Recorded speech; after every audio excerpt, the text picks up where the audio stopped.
যেন মানুষকে ভোগ করতে না হয়। কি করলে এই শাস্তি পেতে হবে না? শুকদেব বললেন, প্রায়শ্চিত্ত করতে। পাপ করেছ, পাপের মধ্যে ভাগ আছে না, পাপ, পাতক, উপপাতক, অতিপাতক, মহাপাতক। মিথ্যা কথা বলা পাপ, চুরি করা উপপাতক বা পাতক দুটোই হয়, মদ খাওয়া অতি পাপ, পরস্ত্রী গমন অতি পাপ, মহাপাতকটা বলবো না, খুব নোংরা, ভীষণ পাপ। আমরা তো ভীষণ পাপ করি, অনেক পাপ। সে পাপ যাবে কি করে? আমার মধ্যে পাপ নাই, কি করে বলবো? যদি একবার কৃষ্ণ বলতেই সাত্বিক বিকার দেখা দেয়, তাহলে বুঝতে হবে যে অপরাধ শূন্য বা পাপ শূন্য। আবার পাপ আবার অপরাধ তো এক নয়। শাস্ত্রে যেটা করতে বলেন নাই সেটা পাপ। এই পাপ যখন গুরু বৈষ্ণবের সঙ্গে করি তখন তা অপরাধ। শাস্ত্রে মিথ্যা কথা বলতে না করেছেন, সত্যম বল ধর্মম চর, সত্যি কথা বলো। তুমি মিথ্যা বললে তুমি পাপী, কিন্তু সাধুর কাছে মিথ্যা বললে, গুরুর কাছে মিথ্যা করলে তুমি অপরাধ। পাপ যখন বিষ্ণু বৈষ্ণবে গিয়ে লাগে তখন তাকে অপরাধ বলে। পাপের ফলে এই জন্মে কষ্ট পেতে হয়, কিছু কিছু আছে কুটস্থ বলে সঙ্গে থেকে যায় পরের জন্মে। মানে তুই পাপ করেছ, তুমি বুঝে যাবে কি করেছো। আমরা বলি না, হায় হায় কি পাপ করছিলাম রে, এরকম কেন হইল রে আমার, পাপ। আর অপরাধের ফলে মনটা নোংরা হয়ে যায়, ভগবানের কথা শুনতে ইচ্ছা করে না, মন্দিরে যাবে না, ভগবানের কথা শুনবে না, খুব নোংরা হয়ে যায়, ভগবানের থেকে দূরে সরে যাবে, জানবে তো অপরাধ। পাপ মোটামুটি জন্মেটা শেষ হয়ে যায়। আর অপরাধ, চুরি করলে পাপ, ভগবানের জিনিস চুরি করলে, কোন সাধুর জিনিস চুরি করলে অপরাধ। অপরাধের ফল জন্মে জন্মে চলে। প্রায়শ্চিত্ত করবো, আমার পয়সা আছে, প্রায়শ্চিত্ত করলে কোন পাপ যাবে? অজ্ঞানকৃত পাপ, যে পাপ না জেনে করেছো সেই পাপ যাবে। কিন্তু জেনে বুঝে যে পাপ করেছো যাবে না, যাবে না। তাহলে তো বড় লোকদের পাপ থাকতোই না, প্রতি সপ্তাহে একটা করে প্রায়শ্চিত্ত করতো, চলে গেছে সপ্তাহ, হয় না রে? অজ্ঞানকৃত পাপ যাবে, কিন্তু জ্ঞানকৃত পাপ যাবে না। আর অপরাধে কি হবে? অপরাধে মনটা মলিন হয়ে যাবে, ভজন করতে ইচ্ছা করবে না, নাম করতে ইচ্ছা করবে না, কিছুদিন করলে উৎসাহময়ী, তারপরে ধর্মতররা পড়ে যাবে। আশঙ্কা হচ্ছে কেন? তবে জানি অপরাধ আছে, প্রচুর অপরাধ এসে গেছে, কোথাও কোনো অবজ্ঞা এসে গেছে, কোনো মিথ্যাচার, কোনো অপরাধ এসে গেছে, এই জন্য তোমার যে সংখ্যাটা পূর্ণ হচ্ছে না অপরাধের ফল। এই প্রায়শ্চিত্তকে বলেছেন কুঞ্জর শৌচবৎ। হাতি স্নান করার পরে কাদার মধ্যে গড়াগড়ি দেয় কেন? কাদাতেই গড়াগড়ি দিবি, তাহলে আর চান করতে গেছি কেন? খুব নদীতে চান করবে, কাদার মধ্যে গড়াগড়ি দিয়ে বাড়ি যায়। পাপ করলে, প্রায়শ্চিত্ত করলে পাপ গেল, কালকে যে আবার পাপ করবে, কারণ পাপ করবার ইচ্ছেটা তো গেল না, ওই ইচ্ছেটা তোমাকে দিয়ে আবার পাপ করা। আর ইচ্ছে কখনো তৃপ্ত হয় না,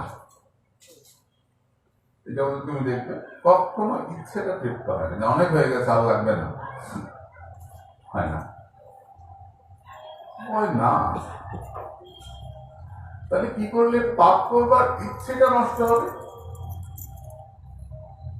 কেচিৎ কেবলয়া ভক্তা বাসুদেব পরায়ণ অহং ধন্যন্তি কষ্ণেন নিহারামিব ভাস্কর না তথা যঘবন রাজন তুয়েতো তপ আদিবি যথা কৃষ্ণার্পিত প্রাণস্তৎপুরুষ বিশেবয়া। যেমন সূর্য উঠলে অন্ধকার চলে যায়, তেমনি যিনি নাম করতে করতে প্রাণ সমর্পণ করে কৃষ্ণ সেবা করেন তার অপরাধ চলে যায়। সূর্য উঠলে যেমন অন্ধকার চলে যায়, তেমনি যিনি কৃষ্ণ সেবা করেন নাম করতে করতে তার অপরাধ চলে যায়। সেবা কাকে বলে আমরা দেখেছি? সেবা মানে পরিচর্যা, তাকে আদর করার নাম সেবা করা। বাড়িতে ঠাকুর বসিয়ে রাখলাম আর ঠাকুরের পূজা হলো না, আদর হলো না, তুমি অপরাধী, সেবা অপরাধী বলে অমুকে তো দেয়, তুমি তো দাও না। তোমার ছেলে তোমার মেয়ে আয়া রেখে দিয়েছো, আয়াতে সেবা করে, তোমার সেবা তো হলো না, তোমার ছেলে মেয়েকে তো আদর করা হলো না। চলো কি তোমার বাচ্চা তো তোমার স্নেহ পেল না। এখন দেখো না, মা বাবা দুজনেই চাকরি করে, বাচ্চা বাড়ির লোকের কাজের লোকের বলে মানুষ হয় কি না? আমরা ছোটবেলা পড়তাম, বর্ণেরা বনে সুন্দর শিশুরা, এখন কি হবে? জিয়ের কোলে। কাজের বেটি বাচ্চাটাকে বড় করছে। আমি ছোট করছি না, সকলকেই শ্রদ্ধা করছি, করেও বলছি শোনো, ওই যে মেয়েটা বাচ্চাটাকে বড় করছে না, মেয়েটার সংস্কারটা বাচ্চার মধ্যে হয়ে যাচ্ছে। সংস্কারকে মানতে লাগে। ভাগবত বলেছেন সংসর্গ যাহি গুণদোষা ভবন্তি। যেমন তোমার ছোটবেলা থেকে সংসর্গ হবে, যে বাচ্চাটা বাড়িতে দিনরাত গালাগালি শুনে বড় হচ্ছে, বাবা মদ খেয়ে এসে গালাগালি করছে, বাচ্চাটা গালাগালি করতে বাধ্য, আপনি মানতেন এটা। যে বাচ্চাটা ছোটবেলা থেকে গীতা পাঠ শুনে বড় হচ্ছে, তার গীতার প্রতি শ্রদ্ধা থাকতে বাধ্য হবে, এটা ভেতরে ঢুকে গেছে। যে বাচ্চাটা ছোটবেলা থেকে মাকে দেখছে ভদ্র আচরণ, বাবাকে দেখছে সুন্দর আচরণ, সে বাচ্চাটা এমনি ভদ্র হবে। তোকে বলে না কোন বাপের বেটা বলতে হবে, তো আমরা আগে বলতাম না যে কোন বাড়ির ছেলে জানিস, যে কোনো বাড়িতে কোনো বাড়ির ছেলে বলি আমরা না, তো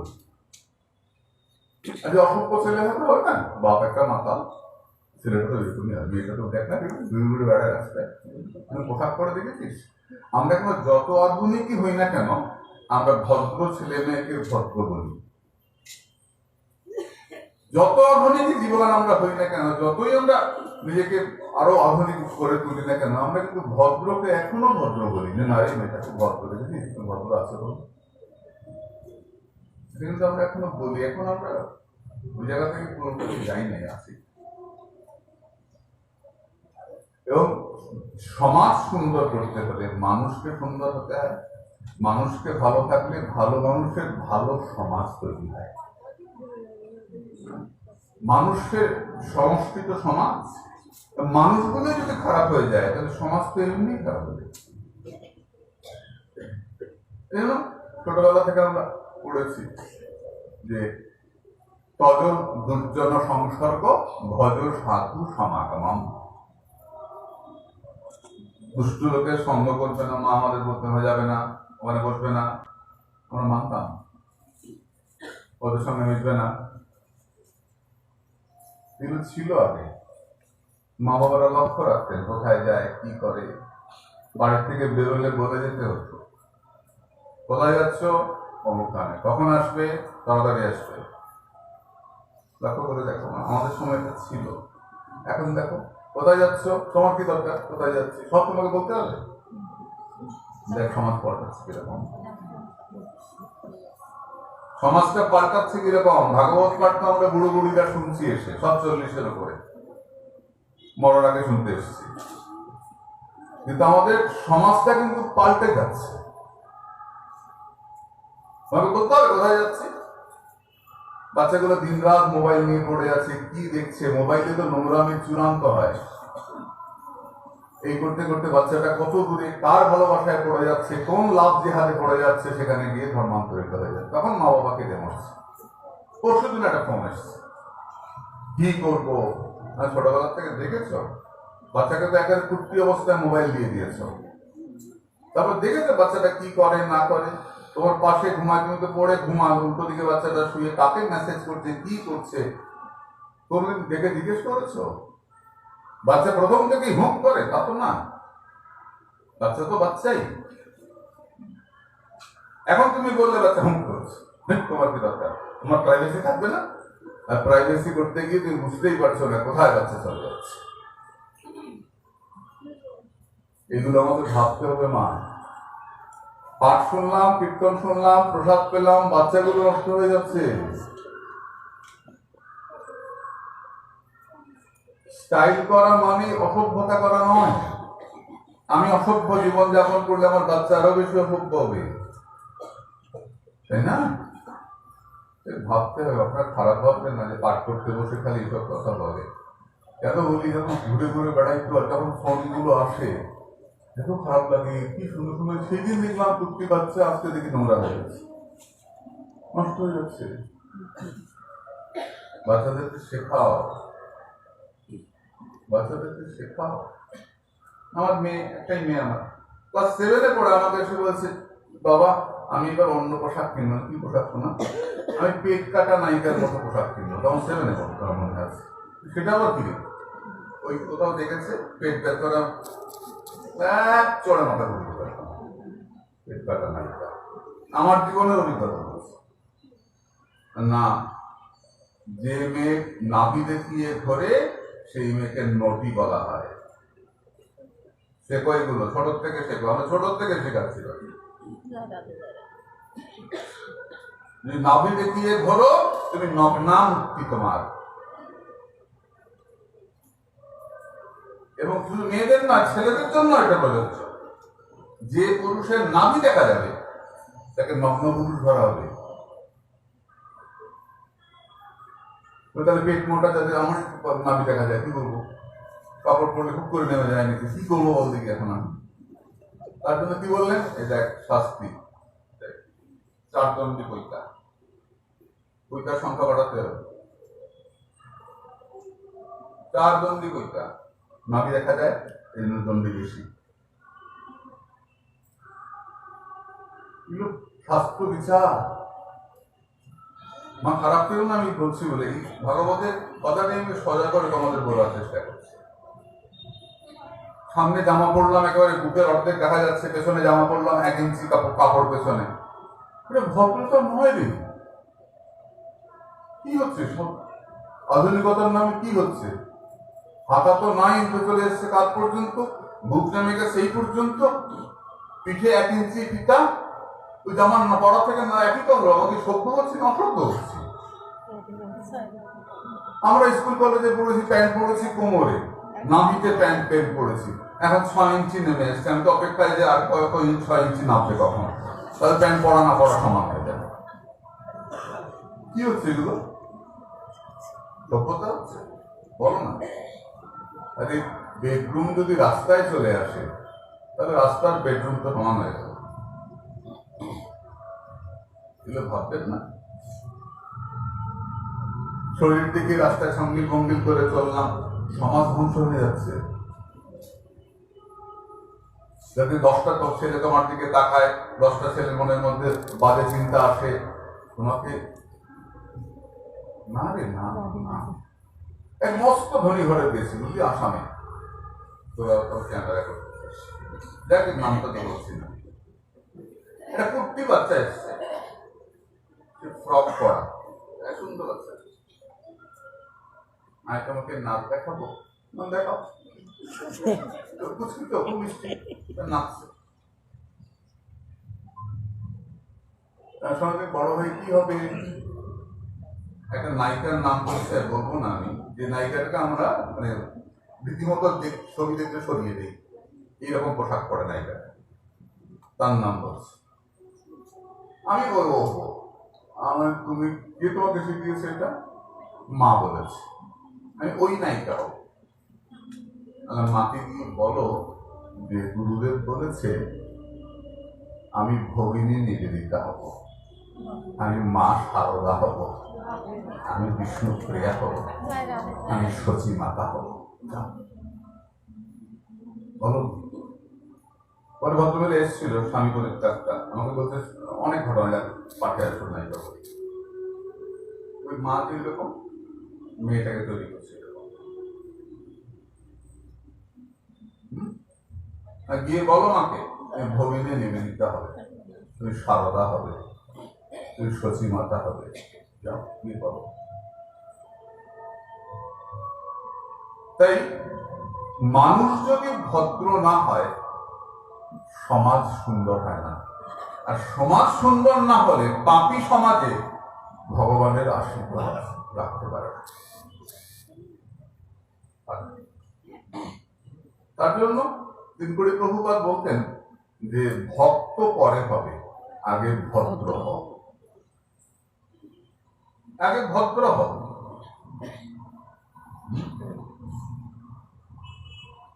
এগুলো ভাবতে হবে। আমি বলছি না যে একেবারে পুরো কালো কাপড়ে ঢেকে চলতে হবে, সেটা আমি বলছি না, কিন্তু ভদ্রতাটা তো বজায় রাখতে হবে।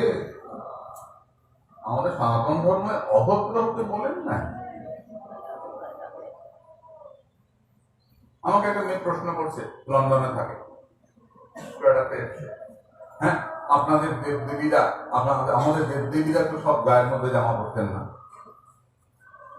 আগেকার দিনে মেয়েদের এখানে কাপড় পরতো না, সেগুলো দেবদেবীদের ছবিতে আছে, ওরা তো জামা পড়তেন না, এখন আপনারা জামা পড়ার জন্য জোরে জোরে বলবেন কেন? শোন, তখন মানুষের মন এত নোংরা ছিল না, তখন শাস্ত্র বচন ছিল পরদারেষু মাতৃবৎ, পরস্ত্রী দেখলে মা বলে সম্মান করবে। লক্ষ্মণ সীতার পায়ে দেখেছিলেন, বুক দেখেন নাই, মুখ দেখেন নাই, এটা ভারতের আদর্শ ছিল। তখন আমাদের মানুষের মন এত নোংরা ছিল না। এই পাশ্চাত্য প্রভাবে আমাদের মানুষের মনগুলো বিষিয়ে যাচ্ছে, আমরা মনে করছি পাপ আবার পাপ গায়ে লেখা থাকে। পাপ থাকলে সমাজ সুন্দর থাকে। মদ খাওয়া পাপ যদি না বলা থাকতো আমরা সবাই মদ খেতাম। মদ যদি দুধের মতো হতো, যে দুধ খাও মদ খাও, তাহলে আমরাও বিদেশিদের মতো মদ খেতাম। যে মদ খাওয়া পাপ মাথায় ঢুকে আছে আমার, অনেক কি হচ্ছে, আমি মদের দিকে ফিরেও তাকাচ্ছি না। তাহলে পাপ সমাজকে সুন্দর করে। একটা মদমাতাল পাপী লোককে লোকে শ্রদ্ধা করে না, বাড়ির লোকেও ঘেন্না করে, পাড়ার লোকেও ঘেন্না করে, বলেই মাথা। ছেলে মেয়েরা মাথা তুলে দাঁড়াতে পারে না, বলেই বাবার ছেলে মাতাল। এখনো সেটা আছে কি হবে? শুদ্ধ হতে হলে কি করবো? পাপ তো করেছি, হরি নাম করো আর প্রাণ ধরে ভগবানের সেবা করো। যে হাতে মদের বোতল ধরেছ ওই হাতে চন্দন ঘষো, ওই হাতে তুলসী লাগাও, ভগবানের চরণে তুলসী দিতে দিতে তোমার হাত পবিত্র হবে, নামমালা করতে করতে হাত পবিত্র হবে।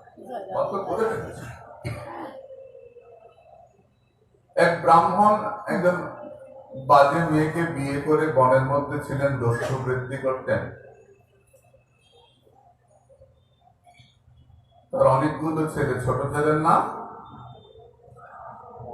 নারায়ণ, তাই তো?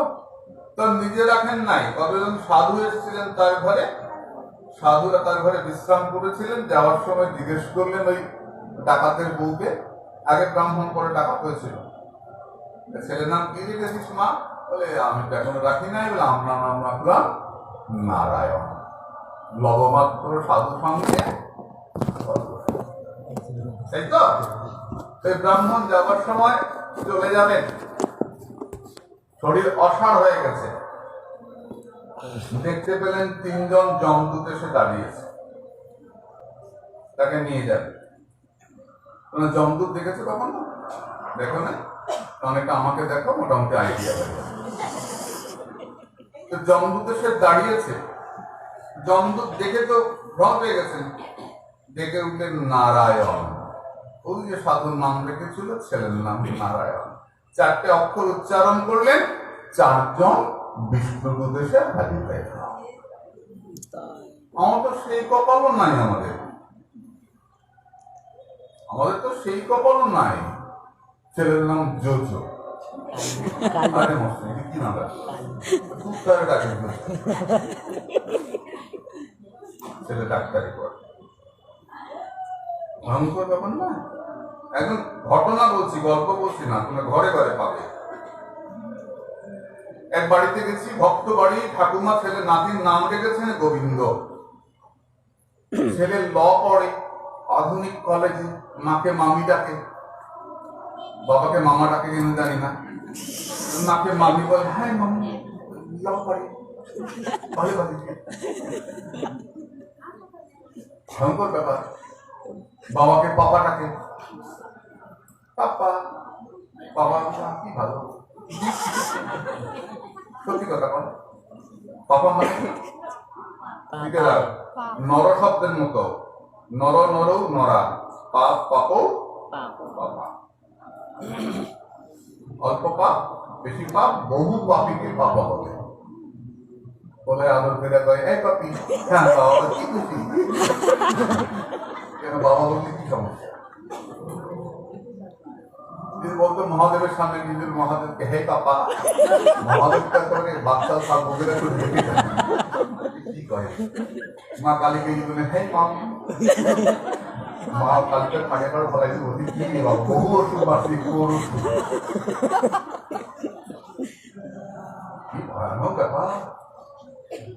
ছেলের নাম গোবিন্দ, স্টাইল করে নাম রেখেছে গবা। এদিকে কাঠ বাঙাল, ঢাকা ভদ্রলোকে, ঢাকার ভদ্রলোক। আমি ভদ্রলোকে ডেকেছি, দিদি কি বার্তা, বললাম নাম তো গবা বিরাট আসল নাম। বলে না, মায়ের নাম রাখছিল শাশুড়ি, নাম রাখছিল গোবিন্দ, নাম বলে না, ওইভাবেই কথা বলে। ওই যতই বড় লোক ততভাবে কথা বলে। এলাকায় গবার নাম রাখছে। গবা নামের অর্থ জানো না? তো বার্তা কি অর্থ? গবা মানে দুধ-ছোদ্দা, যেখান দিয়ে পায়খানা দেবে, গবা। অজামিত হতে পারবে না, মরার সময় ভগবান পাবে, তাও তো হবে। গুচ্ছদ্দার ডাকতে ডাকতে পরের জন্য তো গুড়া কৃমি হয়ে যাবে, তাই কি কুকুর ভিজে যাবে। ধনেছে কারণ বোঝো আধুনিকতার খেলা। আরে ভদ্রলোকের নাম না, ছেলের নাম জোজো। এক ডাক্তারের বাড়িতে গেছি, ছেলের নাম জোজো, শিবক ছেলে, আর 2 ছেলে, এক ছেলের নাম ডেভিড, ডাক্তার। জোজো আর ডেভিড আমার হ্যারি, একটা ছেলের নাম ভগবানের নাম রাখে থাকে, এত ভুল যদি কুই দেখবো বেটা। কি আশ্চর্য ব্যাপার। এর আগেকার দিনে ছেলেদের নাম যে এই গৌরদাস, নিতাই দাস বলা রাখা হতো কেন? ওই গৌর গৌর ডাকতে ডাকতে অন্তিমে গৌর চরণ পাবো, এই অভিলাষে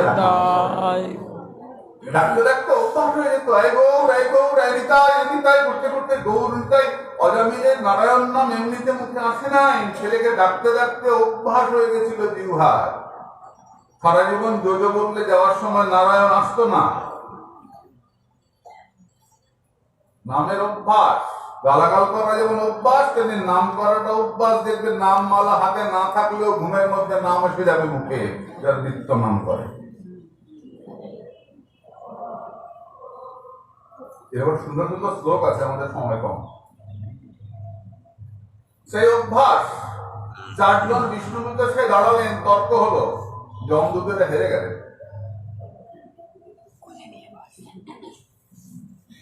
বিষ্ণুদূতরা বললেন ভগবানের নাম করেছে, যমদূতরা বললেন ছেলেকে ডেকেছে। বিষ্ণুদূতরা বললেন পারে, যদি কেউ না জেনে আগুনে হাত দেয়, হাত পুড়বে না? না জেনে ঔষধ খায়, ঔষধ কাজ করবে না। তো নাম যদি ঔষধ হয়, তো না জেনে করলেও তোর নাম ঔষধ কাজ করবে। অজামিলের বন্ধন মোচন হলো, এখানে প্রশ্ন করছে। তাহলে অজামিলের বন্ধন মোচন হলো,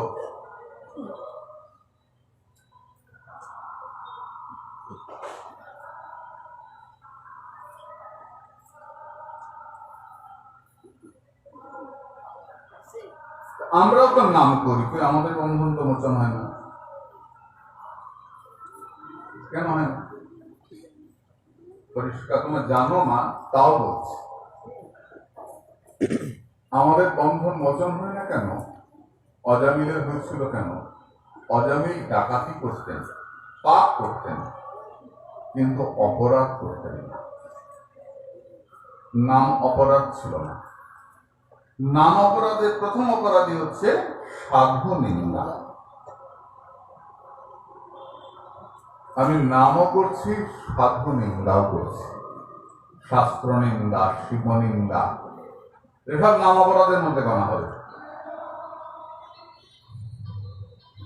যে সাধু নিন্দা করবে, নাম তার উপরে ক্রিয়া করবে না। তবে জানি অপরাধ আছে প্রচুর, কৃষ্ণ নাম বীজটাহে না হয় অঙ্কুর। মহৎ নিন্দা এসে গেলে না মুখে, তোমার ইয়ে হবে না, নাম ক্রিয়া করবে না। সাবধান, রাজাকুণ্ডে যাচ্ছি, ওই বাবাজির এটা, ওই সাধুর এটা, ওর এটা দোষ, এই আলোচনা করছি, করতাম না। পারলে খুব বেশি বাইরেই বেরোবে না, ঘরে থেকে ভোজন করো, কুণ্ডে যাও, পরিক্রমা দাও, দুধ দাও, চলে আসো। যত বেশি রাস্তায় বেরোবে, যত বেশি লোকের সঙ্গে দেখা হবে, তত বেশি বাজে আলোচনা হবে। মায়া কি এত সহজে ছেড়ে দেবে নাকি? নিজের ভেতরে তো নোংরামিতে ভর্তি, তার উপরে আবার বাইরের নোংরামি ঢুকছে, করতে করতে পুরো শরীরটাই নোংরামিতে ভরে যাচ্ছে। ভজন তো হচ্ছে, চরিত্র তো বদলাচ্ছে না। আমার চরিত্রকে একটুও বদলায় না। তুই কি করতে পড়ে যাচ্ছে? ভজন তো হচ্ছে, চরিত্র তো বদলাচ্ছে না। বয়স হচ্ছে, কুদৃষ্টি তো যাচ্ছে না। নোংরা লোকাচ্ছে আমরা, আর বাইরের সঙ্গ করে নোংরামি আরো বেশি করছে। বাইরে ঘুরঘুর করে বেড়ানো নয়, সাধক আসনে থাকারই চেষ্টা করবেন। বাইরের সঙ্গ যত কম হবে তত ভালো। আমরা সেদিন কি আলোচনা করেছি? গর্তে সাপ আর আসনে সাধু ভালো থাকে। সাপ যতক্ষণ গর্তে থাকে মানুষের মারে না, গর্ত থেকে বেরোলি মেরে দেয়। আর সাধু যতক্ষণ আসনে থাকবে ভালো থাকবে। যত বেশি বাইরে মিশবেন তত বেশি ক্ষতি হয়ে যাবে। মাসের মধ্যে 25 দিনই বৈষ্ণব সেবা, 20 দিনই ভোগ লাগাতে হচ্ছে, কীর্তন করতে হচ্ছে, অধিবাস করতে হচ্ছে। ভজনে অনুকূল হবে না, পয়সা হবে, ভজনে অনুকূল হবে না।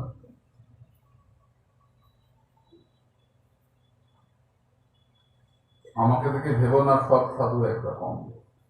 সাধু এখনো জগতে আছে, এখনো সাধু জগতে আছে। আমার মুখে মনে পড়ছে, মুখরাইতে একটা ছেলে আছে, কৃপাসিন্ধু বাবার শিষ্য, অল্প বয়স, দেখেছিস না? এবার খুব মিষ্টি ছেলে, ভালো ছেলে। গতবার ওকে আমি, এর আগের বার কি অল্প কিছু আসামের জোহা চাল, খুব ভালো চাল, আমাদের যেমন গোবিন্দভোগ, আসামে জোহা চাল, আমার রাধাকুণ্ডে পৌঁছায়, কিছু চাল পৌঁছায়, কিছু চাল ছিল, আমাকে দিয়েছিলাম। পরের বার আবার বলছি যে কথা বলে না, মৌন। যে তুই চাল নিবি?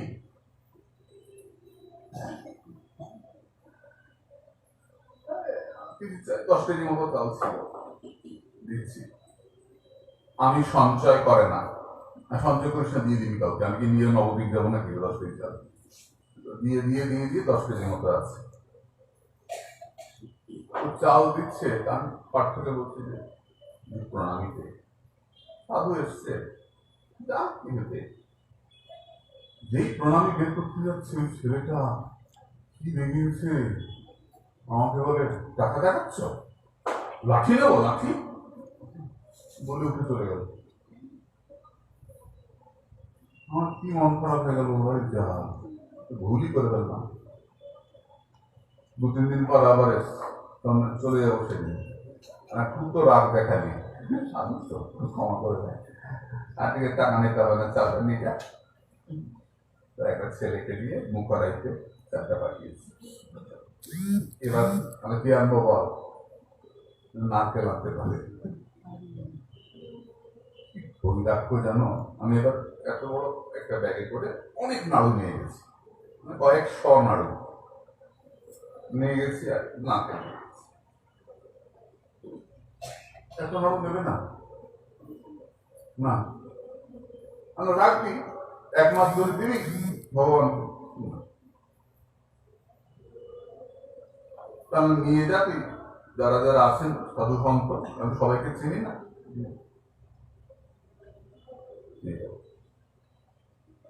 সবাইকে আমার মতো লোভী নাকি দেই। আমি একটা সোয়েটার কিনে দিই, এত ঠান্ডা, মুখারাই তো 1 দিনে নেমে যায় ঠান্ডা। ঠান্ডা এবার সোয়েটার পড়তে লাগে, কি করিস তাহলে? লোমবস্ত্র দিকটাই 2টা। সবাইকে আমার মতো ভোগ লাগিয়ে বেড়ায় নাকি রে? সবাইকে আমার মতো অর্থ লাভ এই আসে কপট বৈষ্ণব বসে বেড়ায় নাকি রে? না রে না, জগতের সাধু আছে। কি করবো আমরা তাহলে? আমরা এই সাধুদের সেবা। নিজের মনটাকে পরিষ্কার করতে হলে সাধুদের দরজায় ঝাড় দাও, তবে মনটা পরিষ্কার। অজামিলের খুব খেদ হলো যে আমি কেন পাপ করলাম, ব্রাহ্মণের ছেলে, দাসী সংসর্গ করলাম, এত পাপ করলাম, তারপরও নারায়ণ ডাকাতে আমার বন্ধন মোচন হলো। অজামিল চিন্তা করলেন, সোহং তথা জ্যোতিষ্যামি যত চিত্তেন্দ্রিয়ানিল যথান ভূয় আত্মান বন্দে তামসি মাত্রায়। আজকে 4 দিন হচ্ছে না, আমি এমন পাপ করবো না যাতে আমাকে আর অন্ধকারে করতে হয়। অজামিল ভজন করলেন এবং তার শ্রীপতির ধামে চলে গেলেন। এই যে প্রচেতাগণের কথা আমরা গতকাল দেখেছি, মারিসার গর্ভে দক্ষ রাজা জন্মালেন, প্রচেতারা নারদের সঙ্গ করবে। এই প্রচেতাগণের পুত্রের নাম দক্ষ রাজা। দক্ষ রাজা হংসগুচ্ছ স্তোত্রের দ্বারা অশিক্লী নামে এক কন্যাকে বিয়ে করলেন। তার ঘরে 10,000 ছেলে হলো, হর্যস্ব। দেবর্ষী নারদে সে 10,000 ছেলেকে সাধু করে দিলেন। তখন দক্ষ আরো 1,000 ছেলে সবলাশ্ব, নারদে সে তাদেরকেও সাধু করে দিলেন। দক্ষ রাজা অভিসম্পাদ করলেন যে নারদ, তুমি যেখানে থাকো সেখানে গোলমাল করো, আমি অভিশাপ করছি তুমি এক জায়গাতে বেশিক্ষণ থাকতে পারবে না। 11,000 ছেলে সাধু হয়ে গেল। তার নামটা তো নারদ।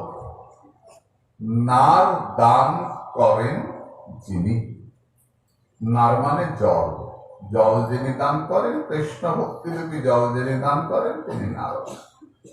নারদ 2 হাত তুলে নাচছেন আর বলছেন ভালোই হলো আমি এক জায়গাতে থাকবো না, আমি ঘুরে ঘুরে বেড়াবো আর জগৎবাসীকে গৌর গোবিন্দ বলা হবে। কথা আছে না, যে দেশে গৌরাঙ্গ নাই সে দেশে না যাব, আর গৌরাঙ্গ বিমুখ জানার মুখ নাই। আমার ঠাকুর দাদা প্রভুপাদ রসরঞ্জন গোস্বামী বলতেন, আমার কিন্তু উল্টা। উল্টা কেন? প্রভুপাদ বলতেন যে মহাপ্রভু আমাকে দায়িত্ব দিয়েছেন। কি দায়িত্ব? যে দেশে গৌরাঙ্গ নাই সে দেশেতেই যাব, আর গৌরাঙ্গ বিমুখ জানায় গৌরাঙ্গ বলাবো।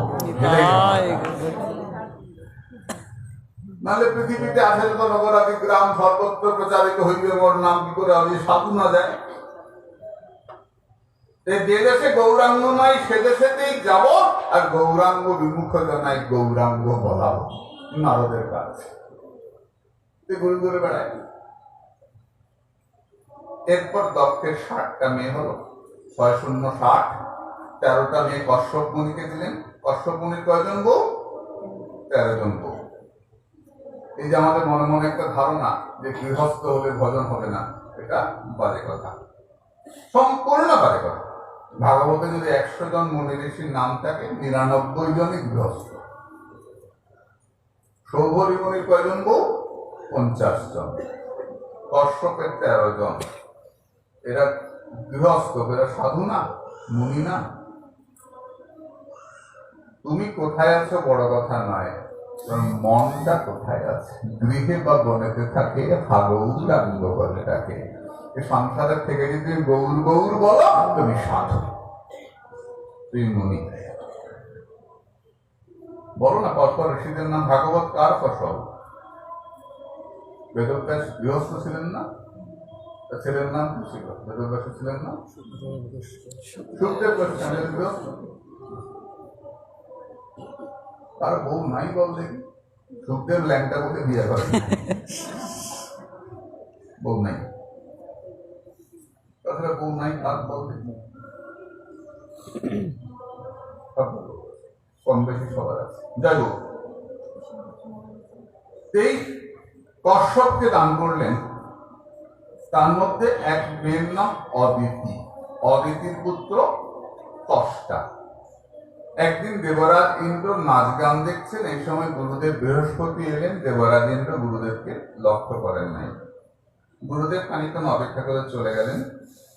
ইন্দ্র গুরুদেবকে খুঁজে পেলেন না, গুরুদেব রুষ্ট হয়ে গেলেন। গুরু রুষ্ট হলে কৃষ্ণ তখন কি করে যাবে? ব্রহ্মাকে বললেন। ব্রহ্মা বললেন, এক কাজ করো, আপাতত অন্য কারোর কাছে যাও। হয় না।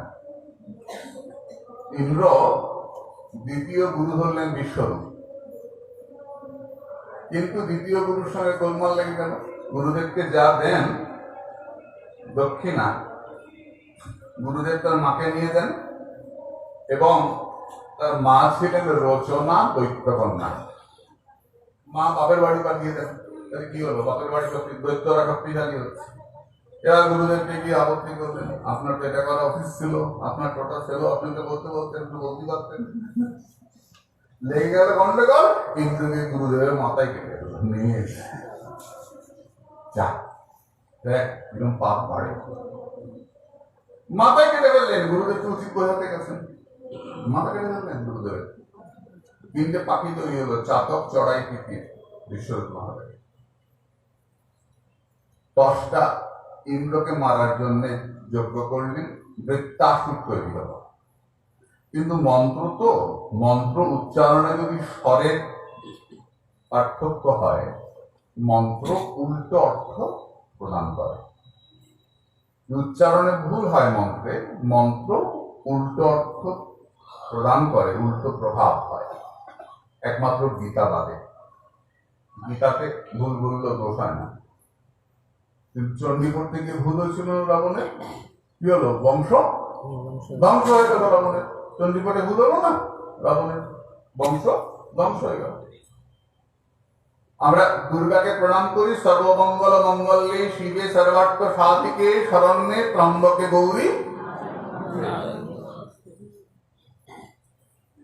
যিনি মঙ্গলের মঙ্গলদায়িনী মা, তাকে আমরা প্রণাম করি।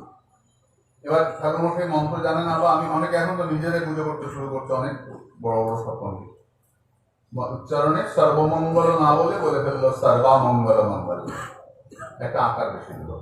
অর্থ কি দাঁড়াবে? সর্ব অমঙ্গলের মঙ্গলের উপরে অমঙ্গলদায়ী যে মা, যে তুমি মাকে অমঙ্গলদায়ী বললে তুমি নিশ্চিত জেনে দেখো তোমার মঙ্গল হবে না। এই সংস্কৃত মন্ত্র উচ্চারণে শিখতে হয়, উচ্চারণ বুঝতে হয়, ছন্দ ছন্দ মিলিয়ে মিলিয়ে থাকতে হয়। আমরা তো আন্তরিক কিন্তু ফল হয় না, তার দাম। এই বৃত্তাসুর জন্মালেন বটে, মন্ত্র বলতে গিয়ে উচ্চারণে ভুল হয়ে গেছিল, স্বরে। ইন্দ্রটা জোরে হবে, শত্রুটা আসতে হবে, শত্রুটা জোরে হয়ে গেল, ইন্দ্র আসতে হবে। ইন্দ্র শত্রু বিবর্ধস্য হবে, ইন্দ্রের যে শত্রু সে বিবর্ধিত হোক, দাঁড়িয়ে গেল ইন্দ্র শত্রু বিবর্ধস্য, শত্রুটা আসতে হবে। ইন্দ্র যাহার শত্রু সে বর্ধিত হোক, ইন্দ্র যাকে মারবে। দেখ উচ্চারণে ভুল হয়ে গেল। কিন্তু বৃত্তাসুর খুব শক্তিশালী, দেবতারা পেরে উঠছেন না, গেলেন দধিচি মুনির কাছে। দধিচি মুনিকে বললেন আপনি কৃপা করুন। দধিচি মুনি জগৎ মঙ্গলের জন্য দেহ দান করলেন। আজকে আমরা দেহ দান বলে খুব বুঝুনি, দেহ দান করেছেন। আজ থেকে হাজার হাজার বছর আগে আমাদের মুনি ঋষিরা দেখিয়ে গেছেন জগৎ মঙ্গলের জন্য দেহ দান করা যায়। দধিচি মুনি দেহ দান করলেন, তার দেহ অংশ দিয়ে, অস্থি দিয়ে বজ্র তৈরি হলো। সেই বজ্র নিয়ে দেবরাজ ইন্দ্র বৃত্তাসুরের সামনে দাঁড়িয়েছেন, বৃত্তাসুর তোমাকে মারব। বৃত্তাসুর হাসছেন, ইন্দ্র তুমি কত বোকা, তুই ভগবানের কাছে গেলে কিন্তু ভগবানের কাছে ভক্তি চাইলে না, সাধুর কাছে ভক্তি চাইলে না, চাইলে স্বর্গের সিংহাসন, যেটা আমি এমনিতেই জয় করে রেখেছি, তাই না? তুই কত বোকা বৃত্তাসুর, ইন্দ্র তুই তাড়াতাড়ি আমাকে মারো। এই যুদ্ধে হারলেও আমি জিতবো, এই যুদ্ধে জিতলেও আমি জিতবো। কেন? জিতলে পাবো স্বর্গের সিংহাসন, আর হারলে পাবো গোবিন্দ চরণ। আমি জিতবো, তুমি আমাকে হারাতে পারবে না। ইন্দ্র বলছেন যে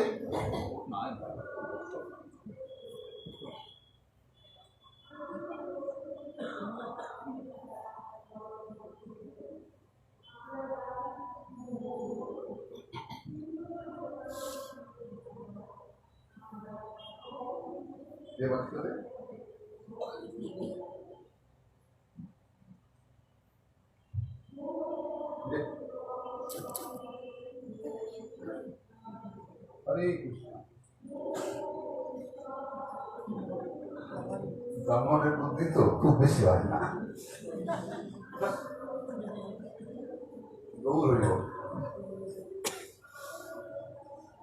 কি হবে জানো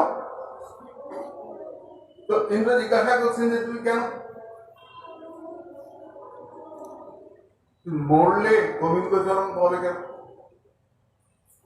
বৃত্তাসুর বলছেন তোমার হাতের যে বজ্রটা, যে বজ্রটা দিয়ে তুমি আমাকে মারছ, বজ্রটা কি দিয়ে তৈরি? সাধুর হাড় দিয়ে তৈরি। কার আদেশে তৈরি? ভগবানের আদেশে তৈরি। সাধুর ভজন সাধুর হাড়ের মধ্যে মিশে আছে। সাধুর ভজন আর গোবিন্দ আদেশ, কৃপা যখন একসঙ্গে সে আমাকে স্পর্শ করবে, তখন আমি যে গোবিন্দ পাবই পাবো, তাতে আমি জিতব। তখন দেবরাজ ইন্দ্র বলছেন যে অহ দানব সিদ্ধ হচ্ছি। ও দানব তুমি সিদ্ধ হয়েছ, ভগবানের চরণে যার এইরকম শ্রদ্ধা, যে সমুদ্রে সাঁতার কাটে সে কি আর পুকুরে নামতে চাইব? অহ দানব সিদ্ধোসি যস্যতে মতিরিদৃশি ভক্ত সর্বাত্মনাত্মানং সুহৃদং জগদীশ্বরম। তুমি জগদীশ্বরের প্রতি অনুরক্ত হয়েছ, ভগবানকে ভালোবেসে ফেলেছ, তোমার আর কোনো ক্ষতি হবে না, তুমি ভগবান পাবে। এবার কি হলো? ইন্দ্র ভাবছেন মারবো কি মারবো না, মারবো কি মারবো না। বৃত্তাসুর বলছে তুমি দেরি করো না, মারো তাড়াতাড়ি, তাড়াতাড়ি মারো। ইন্দ্র তো ভাবছেন মারবো কি মারবো না। বৃত্তাসুর বল্লম ছুড়েছেন, বল্লমটা লেগে ইন্দ্রের হাত থেকে বজ্রটা পড়ে গেছে। যা তুলবো, বলে দেরি করো না, ভাববার সময় নয়, চলো মারো। তামাহ বৃত্তহারা জহিষ সত্যম নবিষাদ কাল, এখন বিষাদের সময় না, মারো। তুমি মারতে যত দেরি করছো আমার গোবিন্দ পেতে তত দেরি হচ্ছে। এই প্রসঙ্গটা দেখি বড় না মা, তবে জানো যেটা বলছেন আমি কিচ্ছু চাই না, আমি এখন আর অজাত ভাবছে মা তারা যে পাখির ডানা ওড়ে না, সেই বাচ্চা যেমন মায়ের দিকে তাকিয়ে থাকে, আমার মনটাও কিন্তু হারোইন্দা হারোইন্দা করছে, আর সময় নাই, মারো মুখে মারো। ইন্দ্র বৃত্তাসুরের হাত পা কেটে দিলেন, বৃত্তাসুর মুখ হা করে ইন্দ্রকে হাতি শুদ্ধ গিলে ফেললেন। হাতি শুদ্ধ গিলে ফেললেন, ইন্দ্র বৃত্তাসুরের পেট কেটে বেরিয়ে এসে বৃত্তাসুরের মাথাটা কাটলেন, বৃত্তাসুরের শরীর থেকে জ্যোতি বেরিয়ে গোবিন্দ পাদ করতে। পরীক্ষিত জিজ্ঞাসা করলেন একটা ওষুধ কি করে ভগবান পেল? আমি মানুষ, আমার মন লাগে না ভগবানের সেবায়, একটা ওষুধ কি করে ভগবান পেল? কি করে পেল জানো? এই ওষুধটা আরেকজন একটা রাজা ছিলেন, তার নাম ছিল কি নাম? চিত্রকেতু রাজা। অনেক বউ ছিল তার, কিন্তু কোনো সন্তান ছিল না। নারদের কৃপায় সন্তান হলো, কিন্তু যে নারীর সন্তান হলো, যে রানী, তার নাম কৃতদ্রুতি। অন্যান্য রানীরা ওই বাচ্চাটাকে বিষ খাইয়ে মেরে ফেললো। তাই তো মা? রাজা কাঁদছেন, রানী কাঁদছেন, নবাব এলেন, এসে বললেন যে এই বাচ্চা, মরা বাচ্চাকে জিজ্ঞেস করছেন তোমরা মরলে কেন, তুমি মরলে কেন? তো মরা বাচ্চা বলছে কেন, কি হয়েছে? মা বাবা কাঁদছে, তো ওরা আমাকে সন্তান মনে করলো, আমি ওদের বাবা মা মনে করি না, তার ওই রকম মা বাবা প্রতি জন্মে আমি একটা করে পাই। চিত্রকেতুর বৈরাগ্য আসলো, আমি ছেলে ছেলে করছি, ওই ছেলে তো বাবা বাবা করে না। চিত্রকেতু ভজন করতে লাগলো, কিন্তু কি হবে জানো, ভজন করতে গেলে অহংকার আসে। আমি এটা ওকে বলেছেন ভক্তকণ্ঠহারে, বলেছেন কৃতভিমানিত্ব, আর এমনিতে বলেছেন ভক্তৃত্ব অনর্থ, কাছাকাছি কথা। আমি খুব সদাচারী, আমি অনেক দিন ধরে নিরামিষ খাই, আমি নিজে রান্না করে খাই, আমি খুব ভজন করি, এটা একটা অহংকার। এই ভক্তৃত্ব অনর্থটা ভজনকে পার করিয়ে দেয়। ভজনের ফল কি? ভজনের ফল হয় দাস অভিমান, অল্প ভাগ্যে দাস নাহি করে ভগবান। আমি তো বহুদিন আমি এই করেছি, আমি অমুক করি, আমি তো অমুক করি, এই যে বলে বলে বেড়ানো, এটা অহংকারের প্রকাশ। যে গাছে ফল থাকে সে গাছ উঁচু হয় না রে, সে গাছ নিচুই হয়। যার ভজন থাকে সে নত হয়, সে অহংকারী হয় না। অভিমানী ভক্তিহীন জগমাধে সেই দিন। অহংকারে আমার মতো অহংকারী বলে ভজন অনেক দূর, কৃষ্ণ ভক্তি দূরে রহু, সংসার না যায় ক্ষয়। তাই মাথা নিচু করে চলো, কৃপা পেতে হয়। আমি করেছি, আমি সেই করেছি, আমি অমুকখানে যাই, অমুক কথা বলি, অমুকখানে পাঠ করি, অমুকখানে আমার এই লক্ষ্য আছে। নিজে যখন জিজ্ঞেস করি তখন দেখি হ্যাঁ ভর্তি, কিন্তু এটাকে কমাতে লাগবে, এটাকে কমাতে লাগবে, নাহলে ভজন হবে না। চেতদর্পণ মার্জন, মনটা পরিষ্কার হবে না। কি করে কমবে? এমনি কমবে না রে, একা একা কমবে না। সেবার গৌরকিশোর বাবাজি মহারাজ তার মাথার মধ্যে এক বস্তা মাটি নিয়ে ভজন করতেন, গঙ্গা মাটি। আপনি এক বস্তা মাটি নিয়ে ভজন করেন কেন? মাথাটা তো এমনি নিচু হয় না, মাটি দেখে নিচু করি।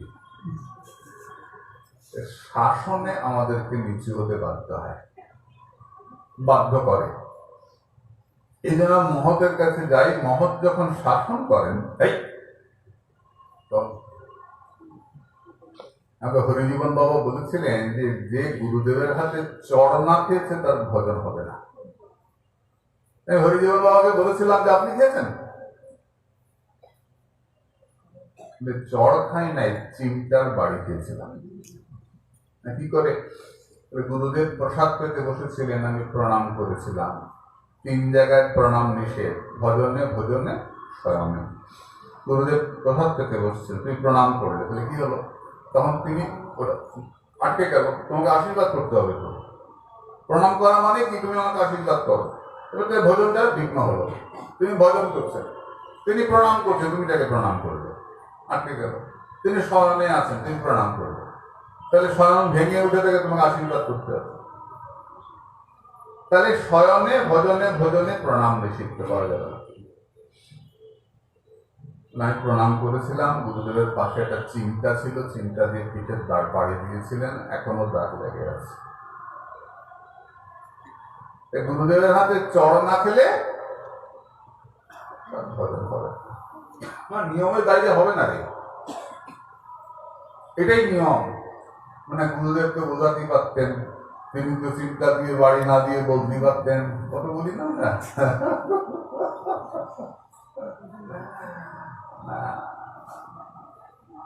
দরজায় কুকুর না হলে হবে না। কুকুর বলতে বলতে নিজের কুকুর ভাবনা আসবে, তবে তো বোঝান হবে। বৈষ্ণবের ওই জন্য বৈষ্ণবের কুকুর এই গাইতে গাইতে হবে, বলতে বলতে হবে।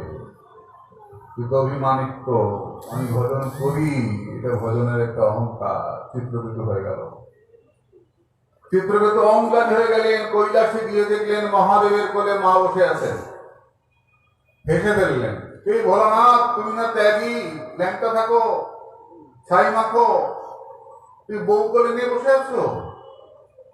কি মা? হেসে ফেললেন। মহাদেব পার্বতীকে কোলে রাখেন কেন মাকে? প্রথম ভাগবত কে বলেছিলেন? ভাগবত বক্তা মহাদেব, তাই তো? ওই সুপাকি শুনল। প্রথম ভাগবতের শ্রোতাকে মা। মহাদেব বলেন যে ভগবান কৃষ্ণের কথা যে শোনে, ভাগবত যে শোনে, তাকে আমি কোলে করে রাখি, মাকে কোলে রাখেন ভোলানাথ। যে ভাগবত শ্রবণ করে ভোলানাথ তাকে কোলে রাখে, আর যে ভগবানের চরণে থাকে ভোলানাথ তাকে মাথায় রাখে। কে গো? গঙ্গা, তাই না?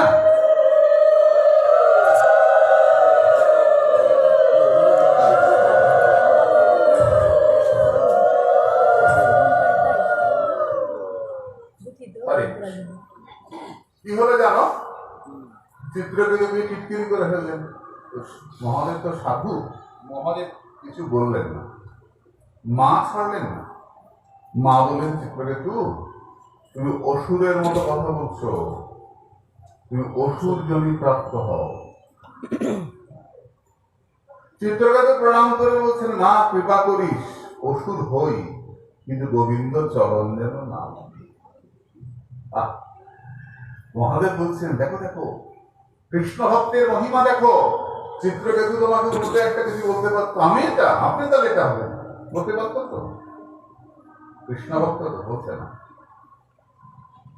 অভিশাপকে আশীর্বাদ বলে মাথায় করে নিচ্ছে। হরিভক্তের এটাই মহিমা। হরিভক্ত কি বলে?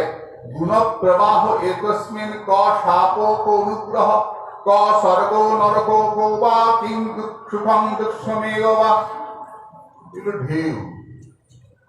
আমরা কালকে দেখেছি না, সেই বুদ্ধদেব ছেলেটাকে পাঠালেন, ঝর্ণার জলে কাঁদা জল আসছে, আবার ভালো জল এলো। এগুলো ঢেউ। আজকে তুমি খুব সুখে আছো, চিরদিন ভেবো না সুখে থাকবে। যখন সুখে আছো তখন বেশি করে হরি ভজন করে নাও।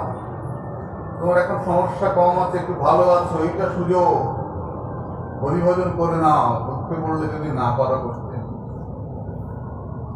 ভালো আছে এই সময় করে নাও। এই চিত্রকেতু রাজা তিনি বৃত্তাসুর হয়ে জন্মগ্রহণ করলেন। ওই যে পরম বিপাকে গতাগতি পুনঃ পুনঃ মতিরূপ দুয়াপর সঙ্গে অসুর হলেন বটে, কিন্তু ভজন ছিল তো, ভজন নষ্ট হয় নাই। যাওয়ার সময় পরিপাদ পরীক্ষিত জিজ্ঞাসা করলেন যে ভগবান তো সকলের বাবা, জগৎ পিতা, তাহলে কাউকে মারেন আর কাউকে তাড়েন কেন? কাউকে মারেন আর কাউকে রক্ষা করেন কেন? বাবার কাছে সবাই সমান। যে ভালো ছেলে সেই বাপের ছেলে, আর যে খারাপ ছেলে সে বাপের ছেলে নয়। না রে, ভগবান সবাইকেই আদর করেন, সবাই আদরটা নিতে পারে না।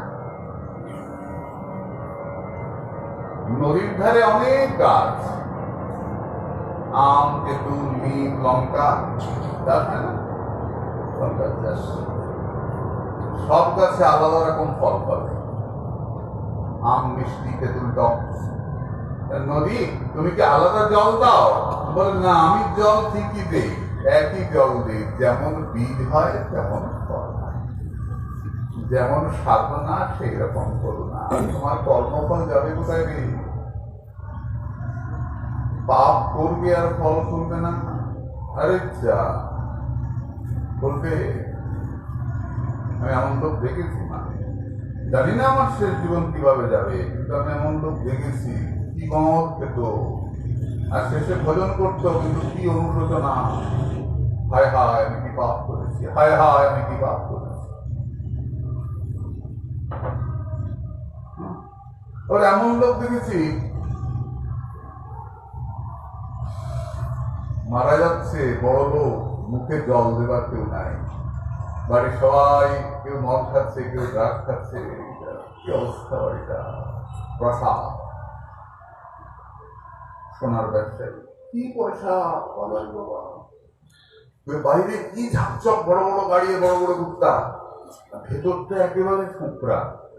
আমরা কি এখন একটা বাড়িতে 2-4 দিন 5 দিন থাকি না, তো কি হয়, মানুষ এসে দুঃখটা বলে, এটা আমাদের ক্ষতি হয়, একটু ওইদিকে মনটা চলে যায়। আছি বাড়িতে, এত দুঃখ আছে, এটা কিছু ভালো করে যাই, আছি বাড়িতে করে যাই, ভালো হবে। কিন্তু দেখেছি আমি, জানো না, যারা যে বাড়িতে ঠাকুর সেবা ভজন আছে সেই বাড়িতে একটা বন্ধন আছে, আর যে বাড়িতে ঠাকুর সেবা ভজন নাই, শুধু কুত্তার মদ, সেই বাড়িতে বহুত অশান্তি পাবে। আমার জীবনে